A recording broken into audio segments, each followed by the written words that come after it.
What is going on, guys? Carter here with Edged Mindset. Thank you so much for taking the time out of your day to watch my silly little video, liking, subscribing, getting the notification thing, participating, all that stuff. I really appreciate it.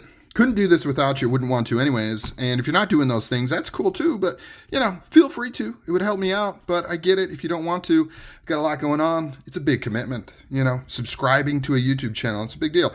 So if you don't want to do that, I totally get it. But if you are hanging out watching this, really appreciate you. We're taking a look at the Poikilo Blades Anolus.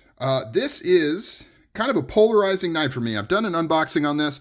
I didn't quite know what completely to make of the thing or how much I did or didn't like it.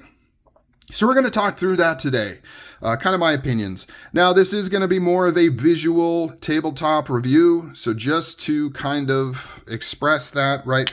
I'm not looking at this as a utility knife. I'm not going to talk about it in terms of like how well it would do on the job site. Not that you couldn't use it for that. You absolutely could. If you are one of those wild guys that likes to take a pretty purple blade and take it out on the job site and beat the piss out of it, this thing will handle probably most of what you could throw at it. I just have a sinking suspicion that is not going to be the use of most people that pick up this knife. So let's get some of these specs out of the way, just so you know what I'm referencing here. 3 3/4 inch blade. Overall length is about 8.5 inches. So it is a decent sized knife. Dare I say large? I know that's a loaded statement right there. I get a lot of people pushing back on whenever I say something's large or medium or small. Some people think, well, they just think whatever they think is what everyone else thinks. I'll just put it that way. So 5.5 ounces, not a lightweight by any means. However, it is one of those knives that feels lighter than you expect it to when you pick it up. And that is because, I don't know. Actually, I have not taken this knife apart. We've got lightning holes, lightning pockets in these, I don't know if you want to call those liners. I mean, it's kind of like a thin frame lock. And then it's got these titanium crystallized violet pockets on the top. I'm suspecting that these need to be lightened as well. I would think these are hollow. However, I don't know how they could be affixed. I mean, maybe on the sides. I don't know. This is a knife I really should take apart and see what's going on in here, because I feel like it wouldn't be as light as it is if these were solid, right? Because that's a pretty big chunk of titanium that would basically counteract the lightning that's being done on these liners or whatever you want to call them. But we'll get there in a minute. Let's do some size comparisons. I did try to adjust the angle of my camera to make these a little more accurate, but still the knife on the bottom is still probably going to be, it's going to seem a little bit larger than it actually is. So there it is compared to a Kunmu Django, just for fun because I have it here. Let's do a paramilitary 2. Where's my paramilitary 2? I just had it. Why did I put it over here? I have no idea. If anybody can explain why I set this all the way over there, please let me know. There it is compared to a Para 2. And then we'll do this side as well. Just reverse them right there. So comparable, right? Comparable to kind of this medium large style knife. And just because it's got purple, here it is next to a Devo Chaser.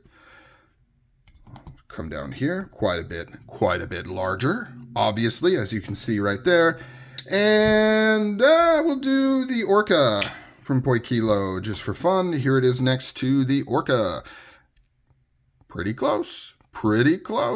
Now, one of the comments, before I forget, which I have a tendency to do, when I did the unboxing on this knife, a lot of people were so surprised to see it closed because looking at it this way, they didn't think the blade would fit in the handle. And it does kind of give you an optical illusion. I think it's a combination of just being designed really well, where it just fits in perfectly. But I also think kind of the nature of these curves right here kind of trick your mind into thinking maybe, I don't know, because it does kind of seem like, how can this blade fit into that handle? Not only does it fit in there, when it's closed, it doesn't even stick out. Like it closes like any knife would close. So very cool. Another thing I wanted to point out before I forget, Poikilo does They do different series of knives. So for example, the Orca here is part of the Bio series, right? Very organic. It looks like a killer whale. Makes sense. They also have a futuristic series where they have like the Carmen, right? Futuristic, crazy looking knife, wild angles. They've got the EDC series where this tuna comes in. Compact, small, utilitarian, makes sense. This is part of the tactical series. And, you know, the blade and the aggressiveness makes sense. And I guess that's where it's coming from, because this is a pretty aggressive kind of profile for a knife. And it does kind of come across as like, you know, means business from a profile standpoint. But then they throw crystallized violet titanium on it. And it's kind of interesting to call this the tactical series, right? Just something I wanted to point out there. We've got a nice satin blade, and this is not a belt satin. This is not a hand rub satin. This is like a completely buffed out satin. Basically this, right? It's like a polished, I'm not even sure exactly how they do it.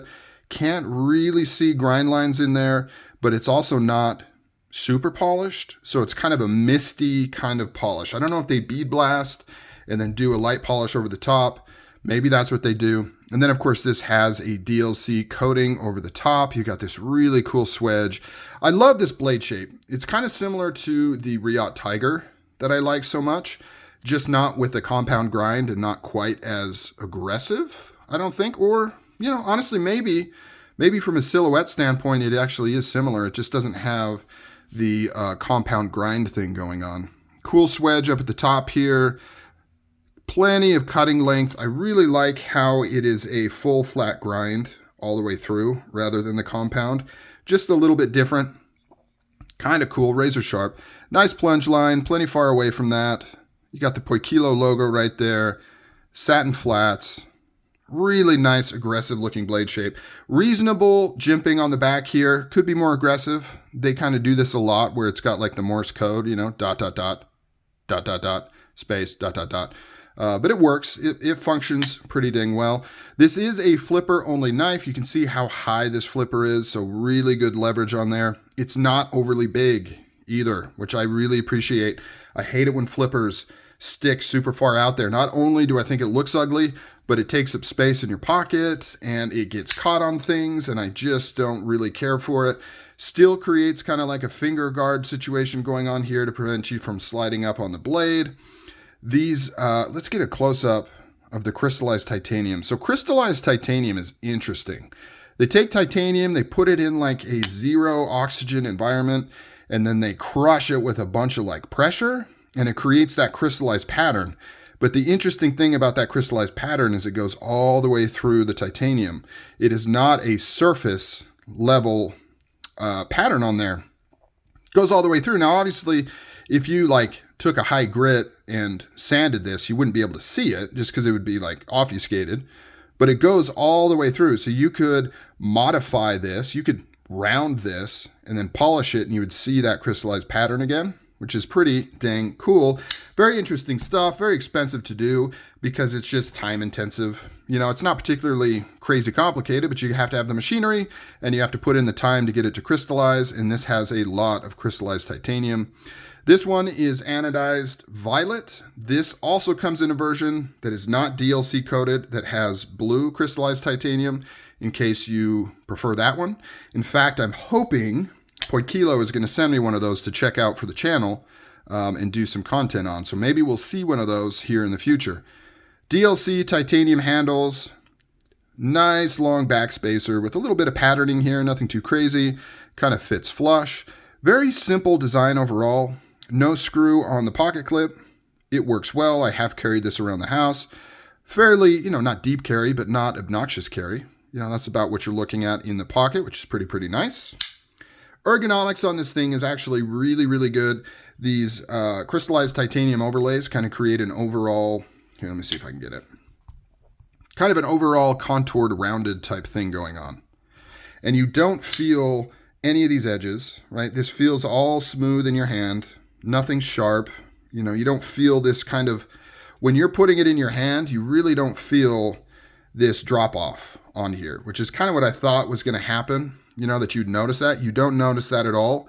You can barely kind of feel the top of this pocket clip in your palm, but not bad at all. It's not uncomfortable. You can tell it's there. If you really squeeze it, you're like, oh, I can feel where that pocket clip is.